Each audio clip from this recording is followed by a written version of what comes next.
అది అలాంటిది ఏం లేదండి. బట్ ఇది గత 3 days నుంచి 4 days నుంచి నేను ఎదుర్కొంటున్న ప్రశ్న. దీనికి ఆన్సర్ ఏం చెప్పాలో కూడా అర్థం కావట్లేదు.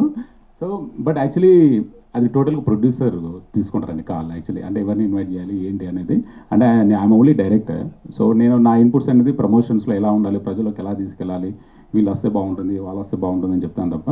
అంటే అది రియల్ అంటే ఫీల్డ్లోకి వెళ్ళి వర్క్ చేయాల్సింది ఎగ్జిక్యూటివ్ ప్రొడ్యూసర్ అండ్ ప్రొడ్యూసరే కాబట్టి అది మీరు యాక్చువల్ ప్రొడ్యూసర్ గారు ఇక్కడ ఉంటే ఆయన అడిగితే బాగుంటుంది. మిగతావన్నీ నేను చెప్తాను. మీరు అడగలేదా? అంటే అవి ఉన్నాయి బట్ అది డిస్క్లోజ్ చేయకుండానే బాగుంటుందేమో అనిపిస్తుంది యాక్చువల్లీ. దట్ ఈస్ డిస్క్లోజ్ చేయకుండా చాలా బాగుంటుంది. యాక్టర్స్తో తీసుకెళ్తే ఇంకా పైకి వెళ్ళే అవకాశం ఉంటుంది కదా, ఆ విధంగా ఏం ట్రై చేయలేదా? అంటే లేదండి యాక్చువల్లీ. అంటే ఎందుకంటే ఇప్పుడు నోన్ ఆర్టిస్టులు ఉంటే మీకు ఆ నోన్ ఆర్టిస్టే కనబడతారు. Actually star artist actually they are all star performers actually. You know actually అంటే ఒక చాలా ఎక్స్ట్రీమ్ పర్ఫార్మెన్స్ డెలివరీ చేశారు.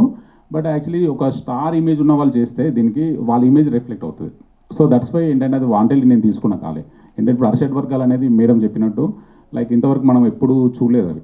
అంటే ఒక రూపం మనిషి రూపంలో ఒక ఎలా ఉంటుంది ఏంటి అనేది మనకు నిజంగా తెలియదు. అయితే దానికి ఒక స్టార్ ఇమేజ్ యాడ్ అవుతే మేబీ జనాలకు రీచ్ అవ్వచ్చు. బట్ నేను చెప్పాలనుకున్న ఎమోషను ఏదైతే ఉందో దాన్ని కొంచెం డెల్యూట్ అవుతుందని చెప్పేసి నేను తీసుకోలేదు యాక్చువల్లీ. సార్ రాణా గారు ఈ సినిమా 2 సంవత్సరాల కింద చూశాను చెప్పారు. అవును. ఏమేమి చేంజ్ చేసి చెప్పారు సార్? అంటే అది ఒక 2-3 గంటల ఎపిసోడ్ అవుతుంది చెప్తే. చిన్నగా అంటే లేదు యాక్చువల్లీ ఇది వెరీ క్వాలిటీ చేంజెస్ చెప్పారు యాక్చువల్లీ. అంటే వాళ్ళ టీమ్ అవ్వచ్చు, వాళ్ళ రైటింగ్ డిపార్ట్మెంట్ మనతో కూర్చొని కొంచెం బ్రెయిన్ స్టార్మింగ్ చేశారు సార్. సో వాళ్ళు ఒక క్వాలిటీ అంటే మంచి అంటే స్టోరీకి వెళ్ళిపోయి చేంజెస్ చెప్పారు, మేము చేసాం అలా.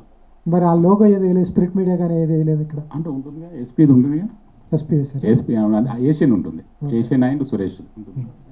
ఓకే వచ్చింది.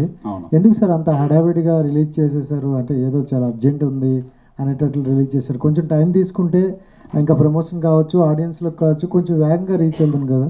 ఓకే. అంటే అది యాక్చువల్లీ ఆ డైనమిక్స్ అన్ని డిస్ట్రిబ్యూటర్ చూసుకున్నారండి యాక్చువల్లీ. వాళ్ళు ఒక డేట్ ఇస్తారు కదా. సో ఇప్పుడు ఇది ఏషియన్ సురేష్ వాళ్ళు చేశారు డిస్ట్రిబ్యూషన్.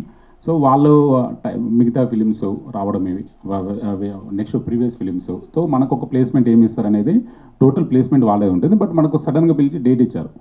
సో ఒక 1 week ముందే ఇచ్చారు. సో సడన్గా అనౌన్స్ చేసుకొని మనం రిలీజ్ చేయడం జరిగింది. సో ఇట్స్ టోటలీ డిస్ట్రిబ్యూటర్ కాదండి అది. అంటే ఆ డిస్కషన్లో మీరు ఏమైనా ఉండరా? అంటే ఈ డేట్ కరెక్ట్ కాదేమో, కొంచెం ముందుకెళ్దామో లేకపోతే? అంటే యాక్చువల్లీ అది ఉంటుంది బట్ అది ప్రాక్టికల్గా కొన్ని సందర్భాల్లో పాసిబుల్ అవ్వవు. ఇందులో కొన్ని సందర్భాల్లో డిస్ట్రిబ్యూటర్ మాట వినాల్సి వస్తుంది కదా యాక్చువల్లీ. సో అలా అది వినాల్సి వచ్చింది. అండ్ మీ ప్రమోషన్ టైంలో బీజేపీ వాళ్ళు, కాంగ్రెస్ వాళ్ళు చాలా మంది ప్రమోషన్ చేశారు. అవును. అంటే పొలిటికల్గా ఏమైనా ఎఫెక్ట్ అవుతుందేమో అని అనుకోలేదా? ఎందుకంటే అంటే ఏమవుతుంది అంటే ఎఫెక్ట్ అంటే ఎలా?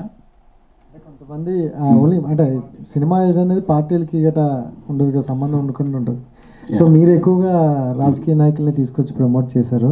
ఓకే. అంటే అది ప్రమోట్ చేయలేదండి. అది యాక్చువల్లీ కొంచెం నా మీద ఉన్న లవ్తో వాళ్ళు వచ్చారు యాక్చువల్లీ. సో నేను వెళ్ళి ఇన్వైట్ చేసిన వెంటనే వచ్చారు యాక్చువల్లీ. అంటే దట్ ఈస్ అంటే సంథింగ్ అంటే నాకు వాళ్ళతో ఉన్న రిలేషన్ మీద వచ్చారు. అంటే సినిమా మీద ఎఫెక్ట్ అని నేను అనుకోలేదు. ఒక ఈవెంట్ పెడుతున్నాము, సో నన్ను బ్లెస్ చేయడానికి రమ్మంటే వచ్చారు అలా. సో అంటే ఇప్పుడు 2 movies అయ్యి అండ్ ఫస్ట్ మూవీకి దీనికి చాలా గ్యాప్ తీసుకున్నారు కదా. అవును. సో నెక్స్ట్ మూవీకి గ్యాప్ తీసుకుంటారా లేకపోతే ఏంటి, మంచి కంటెంట్తో వస్తారా? వస్తే ఎలాంటి కంటెంట్తో వస్తారు? ఎందుకంటే ఈ మధ్య కాలంలో అన్ని సినిమాలు యూత్కి బాగా కనెక్ట్ అయినట్టు వస్తున్నారు, బట్ మీరేమో ఇంకా మళ్ళీ ఇవన్నీ తీస్తున్నారు. యాక్చువల్లీ నేను అంటే పేపర్ బాయ్ చేస్తున్న టైంలో నాకు పెళ్లి కాలేదు యాక్చువల్లీ. మా పేరెంట్స్ ఎంత గ్యాప్ తీసుకుని ఊరుకుంటారు. ఇప్పుడు మా వైఫ్ ఉంది, గ్యాప్ తీసుకుని ఊరుకోదు యాక్చువల్లీ. సో కాబట్టి పని చేస్తూ వెళ్ళాలి. సో ఇప్పుడు కుదరదు, చాయిస్ లేదు ఇంకా యాక్చువల్లీ. జయశంకర్ గారు, ఫస్ట్ ఆఫ్ ఆల్ కంగ్రాట్స్.